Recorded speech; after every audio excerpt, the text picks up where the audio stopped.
Okay, so it's been a while. I've had a lot to do in my personal life, but on top of that, given the fact that LCS has moved on to online only, that kind of affects the ability for me to get pro views. Pretty much all I have access to is LPL, right? And I didn't want to do LPL specifically, but given the fact that it's been a couple weeks, you know, may as well do another one, right? This one, I chose this one mainly because it was a nice lane. It's not too long. I think the lane is essentially over around 9 minutes. But I mainly wanted to talk about something that was coming to fairly large prevalence with Lucian specifically, right? Despite the fact that they're essentially removing him from mid lane anyway, next patch, people have been starting to run aery on Lucian, right? Now, people get a little wrapped up sometimes with the whole, super strong Korean build thing. Um, However, I just want to make it like super clear, right? Aery on Lucian can be good in a lot of matchups where you cannot reliably proc press the attack, right? However, in matchups where you can proc press the attack reliably, such as this one, press will always give you more damage, right? Just showing these specifics, right? 10 to 40, 50% bonus AD. Press starts at fucking 40, right? It starts at 40, gives you amp damage. It has a 6-second cooldown. Aery, assuming you're not proccing press on cooldown, you can get off 2 aeries, assuming you hit your spells in the time that you would be able to get off one press. But even if you get 2 aeries, you're still not matching damage, right? Like Lucian's someone that can literally just with a press the attack proc early on in the laning phase can outright force him down to at least half HP, right? Which means the second press proc can usually force lethal. In lanes like, for example, if you're playing into a melee lane, this one's a good example, Lucian into Irelia, right? In lanes like this, it makes a lot of sense to take press because you're able to reliably proc it, right? With Lucian's passive and just the fact that he's just going to auto Q auto or proc it, all sorts of things are proc it, you're able to get that off pretty consistently, right? However, in lanes where you see Lucian pick, because he gets blinded a lot, right? So you'll see Lucian get picked into stuff like Syndra, Ori, just stuff that plays at a similar range or has ways to keep Lucian back. Taking area to still kind of keep that lane pressure can feel pretty nice because it lets you actually just use your Q and your W to get more harass off and force more priority in the lane, right? On top of that, let's be honest, Precision Tree is just better on Lucian than Sorcery because you're essentially trading, like, I guess you can say that Presence and Mana Flow essentially accomplish the same thing for Lucian, assuming that if he's autoing constantly, obviously Presence will be better. But other than that, you're looking at what Transcendence, which is just some CDR, which is Lucian will get anyway throughout his build, and either Scorch or Gathering Storm. I'm assuming you're taking Scorch as a rune kind of sucks, but I'm assuming if you're going to go aery, you may as well go Scorch too. You can go Gathering in lanes in situations where you feel like you need the scaling, but or you feel like you're not going to be able to reliably proc anything. You can go Gathering, but you're giving up what bottom row on precision and one of the legends. So usually I believe Lucian's taking Legend Bloodline to help him kind of brawl out a little bit more, but whether it's Bloodline or whether it's attack speed, you're missing out on a lot more by not going precision. So in situations you can go press, you should always go press. Don't get kind of baited into going um, aery just because all the Koreans are doing it. Please don't do that. That's really, really, really stupid. There is one more side thing. I think there are situations where Eclipse is actually very, very nice on Lucian, right, over Gale Force. Situations where they're fairly squishy and you can get a lot of use out of lethality. Eclipse actually gets a ton of value on Lucian, despite the fact that it's a little bit less good on ranged. I think you should be looking into it. I think this is a game where if you wanted to go Eclipse, I think it'd be pretty nice, right? The only real person he's really worried about hitting is going to be the Ken and Irelia and Aphelios. Braum won't be that tanky just due to the fact that he's going to be on support economy. I think Eclipse gets a lot of use here, right? I don't. He ends up going into Gale Force anyway, which is fine, but it's just something that keep an eye out. Games that Eclipse makes sense, and you don't need the extra mobility from Gale Force. Look into building it, right? So right off the bat, they end up just kind of accepting Lucian mid and Renekton top. I'm just going to say this. I think they should have just flipped lanes. You just put the Renekton into the Irelia. Lucian does more than fine into Kennen. I feel like he actually beats Kennen. Um, Taking those lanes would have made a lot more sense than just kind of accepting the lanes the way they are, considering especially both players have TP. But If they're not going to do it, they're not going to do it. So I'm just saying that something that I would have looked to have done, something that I would have done, but unfortunately they didn't. So we're taking it from here, right? So looking at runes, Lucian takes Press and Inspiration. Irelia takes Conquer and Resolve, right? Resolve, I'm assuming, is going to be for second win, given the fact that he's going to be getting poked down and harassed fairly hard in the lane, right? So let's see how level 1 here plays out. Skip ahead a little bit. Lucian with the longsword start actually makes a lot of sense to me. It's a situation where, assuming that Lucian never actually gets hit by Irelia's E, which he really, really shouldn't, longsword just gives him more. It gives him a leg up on getting to his mythic, number one, and number two, it puts him in a spot where he can actually just like get more damage off on Irelia without having to worry about the sustain. Because Irelia hypothetically can really only realistically hit him with W. She should never be able to actually hit him with an E, given the fact that their cooldowns are relatively the same, right? Something else I pulled up. Lucian E cooldown is 22 seconds at level 1, 18 seconds at level 1, given the fact that Lucian's gets reduced every time a shot of his passive goes off. When he E's, he'll get a shot of the passive off. I'm assuming as long as he uses at least one spell in the 20 seconds or 18 seconds that Irelia's E going to be coming back up, they have the exact same cooldown, right? So there's no excuse for Lucian to ever get hit with E, unless he's Eing aggressively for no real reason, right? So given the fact that Irelia can't ever really get on Lucian, assuming as long as he doesn't mess up and position himself next to minions that are about to die and allow Irelia to get free auto attacks off, he shouldn't actually need the extra sustain from Doran's Blade. He's better off just accelerating his build, right? Okay. So they go in this pretty standard 5-point. It's a little bit different with Lucian on the side. They're basically seeing if Lee Sin's going to step him look for a ward, they can get harassing him, but if he doesn't, then he's basically just holding this position, right? He's holding his abilities in case he has to E over wall if they decide to come as a 5-man at him, but, they don't, so he's fine. Lucian is one of the few characters that's actually okay to do this. You have to have some sort of gap closer to get over wall to be able to stand in the spot, otherwise you literally can't ever do it. Walks up, sees Lee Sin starting a stall on top side, so you know that Lee Sin's going top to bot here. That's good to know for Lucian, right?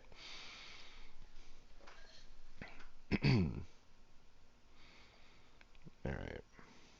So this is one thing that you actually should be doing in pretty much every Lucian in the melee lane, assuming that Lucian can't die early on, is you should be looking to stand in the wave, right? You're looking to stand in the wave, you basically can get full control over what happens with the wave. Irelia can't ever realistically step up. This is another thing I was talking about with press. Like, just proccing press is super, super easy, and the damage is really impressive early on. It actually does more than electrocute, oddly enough. Do with that information what you may. Continues to just kind of force her off the wave, control entirely what he wants to do. It looks like to crash on wave 2, maybe wave 3, depending on how fast he wants to push this. Yeah, it's going to be wave 2. Alright, as it goes into wave 2, he should be looking to, contest every CS. You can see the way he's kind of moving around with his mouse. He's looking to kind of contest every CS as it falls to make sure that Irelia can't get anything off for free, right? He's looking for more press procs, if he can get them, or at least Qs, right? This is something you should be looking to do. Again, every range versus melee matchup, when you push a wave under tower, if you're not going to be going to ward or anything, you should be looking to be as aggressive as possible, pathing on top of pretty much every minion that's going to die, right? Not on top of so much to give Irelia damage, but at least you should be pathing to stop them from getting it for free. It shouldn't just be like, all right, now you get to collect the wave under tower, or else there's no point in actually pushing the wave under tower. So one thing that I've actually missed here, one thing that you know is that obviously Lee Sin started topside, right? Because he was there at 128. What Ash Hawkshot does over here is it tells you exactly which camps Lee cleared, so you'll know generally around what pace he'll be. So as soon as he sees that Lee Sin cleared all 3 of those camps, it walks down, gets vision, as to not to die to a Lee gank, and then starts to kind of continue to harass in lane, right?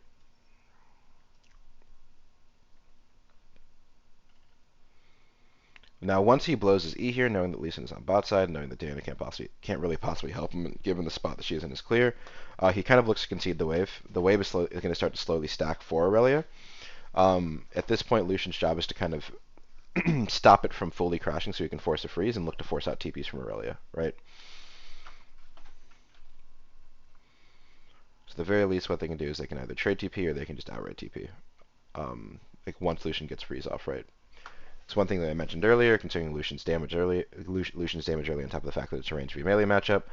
Irelia can never realistically stack the wave if Lucian doesn't want him to, right? So what ends up happening here is Lucian just holds wave. This isn't necessarily a freeze, but it's a situation where if Irelia doesn't TP back, she ends up losing a lot of minions, right? So he does this to kind of force Irelia TP and be able to have TP advantage for a play they'd maybe want to make on the other side of the map, or just go on Irelia here. So Irelia TP's back, double cloth armor, something she really needs in this lane, because Lucian will just outright fucking kill her if he doesn't have it. With Diana on top side. So you know that top side camps are respawning, which means Lucian should be finishing up with his bot side and resetting and heading top right now, right? Diana gave him ward on Raptors to basically ensure that if Lucian decides he wants to come, Lucian should see it. He stacks this wave. He's probably looking to crash and reset here.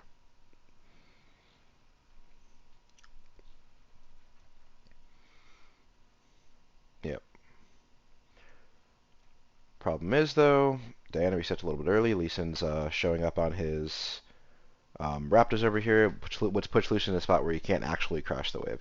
So a couple things are actually here to note, right? One thing, you know that Lucian's on top side. You know what camps are going to be up. He at least has to path up for his Krugs before pathing back down, right? Because that's the time where they're going to be coming up on, because I'm assuming that's the way that he did it. He probably did Raptors, then Krugs, then he went around to his bot side, right? You know that. You know that support should be on roam time around 4:30. Has the ability to go mid. Wave bot is crashing right now, right? So one thing that could be happening is a 3-man stack on mid. With this knowledge, assuming you're actually watching the lane, and you should know this, there's no reason for what happens next. Lucian outright just TPs in the lane, right?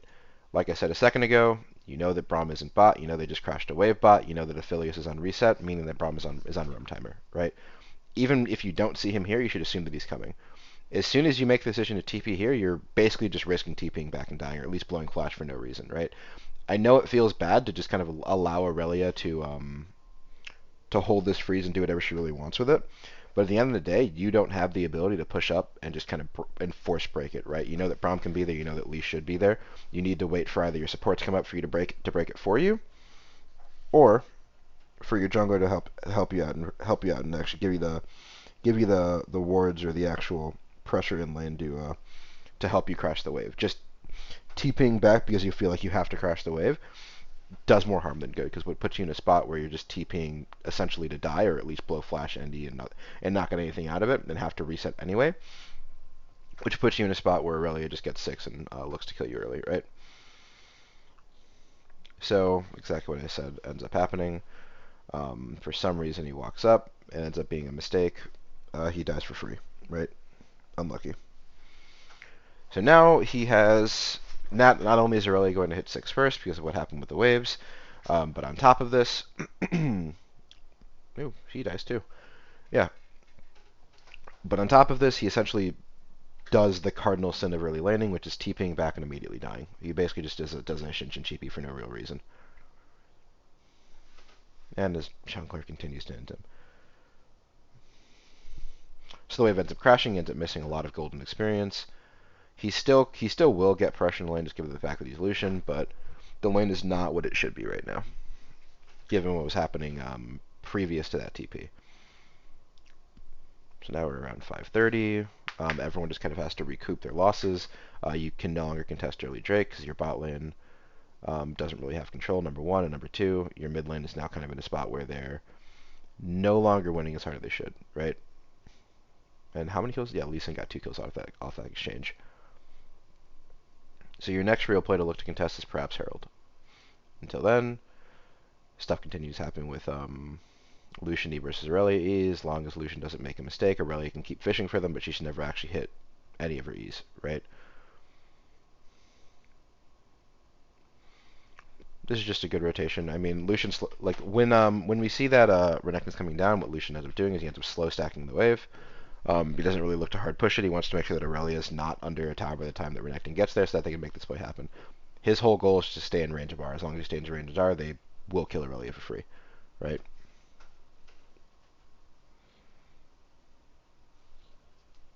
All right. So he gets his plate here. Looks to maybe get one more wave pushed in, but TN comes, ends up actually making that more difficult for him. So ideally, what happens here, assuming if Lucian doesn't come, what you can do is you actually just kill one more wave and then back off and reset to deny Irelia as many minions as possible. Once TN comes, though, what you're looking to do is you're looking to have the wave fully reset, because you know that what he's going to do is he's going to push out these two waves. You're going to have a couple minions coming back at you, and your goal is just to make sure that those minions just don't die for nothing, right? So you're just going to kill them, and the wave essentially goes back to its neutral state, and with both waves meeting in the middle. It's a good play on TN to catch the wave for the Irelia, but something that unfortunately messes with Lucian a little bit. He's lucky that he doesn't actually get stopped there. If he gets stopped there, his lane's entirely doomed. He doesn't have the ability to wait for full mana because he has to actually be there for when Kane's going to die. He's already lost enough at this stage. He should be behind. No, he should have evened out experience in the last play with Renekton, but still doesn't feel good from where he is right now.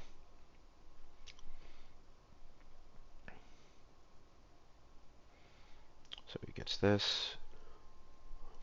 They're pinging the dragon because they know that Lucian's there. They know they can't contest. Look at the waves, right? Lucian just had, Lucian just had to reset. Bot wave is pushed in.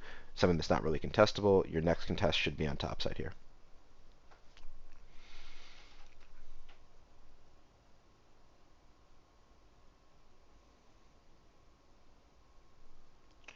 Okay. Lucian is slow pushing out the wave. Blue buff should be coming up. If they're looking to hand it over, they're looking to hand it over, right? You spot Lucian on red buff. You know he has to be there because it's a little past 7 minutes.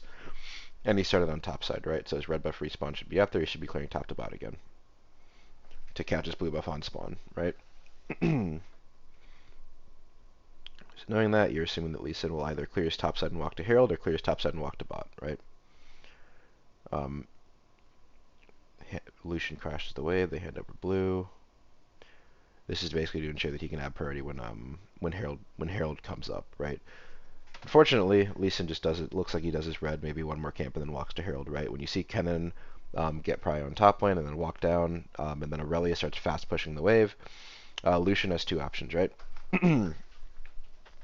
Either he can walk right now to Herald and just concede the wave, which feels terrible already, but if you're going to take the fight, you have to start walking right now, and you have to start it before Braum can actually walk up, considering your support just died, and Braum should be rotating towards top lane right now, making it a 4v3, or you don't fight it at all, right, and you just catch your waves. You can't have it both ways, which is what Lucian tries to do. Like Renekton and Lucian, if they're going to fight it, need to be walking right now and just give up whatever waves end up happening, which feels terrible, and to be honest, you shouldn't do, and they just outright shouldn't fight it. But they're in a spot where they kind of have to because they're playing Renekton Lucian comp. And he does another really terrible thing here. Once once Diana and Renekton show and they show they're going to be at the fight, he decides to double back for a cannon which he literally cannot kill in time to actually still be there for the fight. That's just upsetting, to be honest. There's one more big mistake that Lucian makes here. Okay, so once this dies, there are two options for red team to go, right? Either they engage on the fight and they move into river, right? Or they try to disengage and they try to leave over Baron Wall, right? This would mean Kennen flashing, this would mean Irelia flashing, this would mean Lucian ward hopping, right? As Lucian in the situation, given the fact that how the culling works, you have to wait for them to commit to a direction before you can actually start shooting it, right? And so for some reason, Lucian decides to commit to the fact that they're going to be fighting into the back of the pit, despite the fact that Irelia hits E on Diana, and there's still a 50-50 on where they're going to go, right? If you're actually smart and you're thinking about where they're going to end up going, what you should end up doing is you should end up. Sorry, give me 1 second. Sorry, the delay. What you should end up doing is, instead of shooting up here, what you should end up doing is standing around here and shooting laterally, right? Straight up the river. So what ends up happening is no matter what, as long as they don't go into pit, you're going to end up hitting culling on someone, right? This fight is actually very, very winnable for EDG, assuming he hits any of these shots, right? Because this is what ends up happening because he ends up missing everything. It's very, very close. Very, very close. If he hits even half of those culling shots and actually thinks about like the way that he's going to end up using culling, they actually just outright win the fight. I think, at least, or at the very least, they trade evenly. But like I said before, we have to think about terrain in the way that in the way that people can go when a fight begins. As soon as the herald dies, like I said, they have two options. They either go up or they go into river, right? As soon as you wait for them to commit, you can actually start shooting culling and guarantee that you'll hit at least half of your shots, right? Assuming they don't like flash or do something like really fucking weird, right? But as soon as you commit to one side before they actually do it, all that's going to happen is they're just going to go the other way, right? So if you commit to them going into pit before they commit to something, they're going to end up going out. They're going to end up fighting. You're going to miss everything, right? If you commit to them fighting, what they're going to do is they're going to wait out the culling in the pit and then fight after, right? Either way, you have to wait for them to commit before you can actually shoot a special like that in a choke like this, right? Because they have too many options. So at this stage, it's 7-2. Game's pretty much over. You're playing a comp with Astronect and Lucian into Aphelios. You're not gonna win after this stage. Laning phase is essentially over for Scout. Um, I mainly just made this video because I wanted to talk about some of the stuff that's going on with Lucian right now, how you want to play lanes into melees, and then a little bit of that terrain stuff going on at the end there. So let me know if there's anything else you want to see. Like I said, it's kind of unfortunate that LCS is back online because I've lost access to LCS Pro Views. I really wanted to talk about what's going on there, but unfortunately I can't. So I'm excited for for Worlds or maybe EU playoffs, or maybe I'll get Pro Views from there. So yeah, I'll talk to you later. Thank you.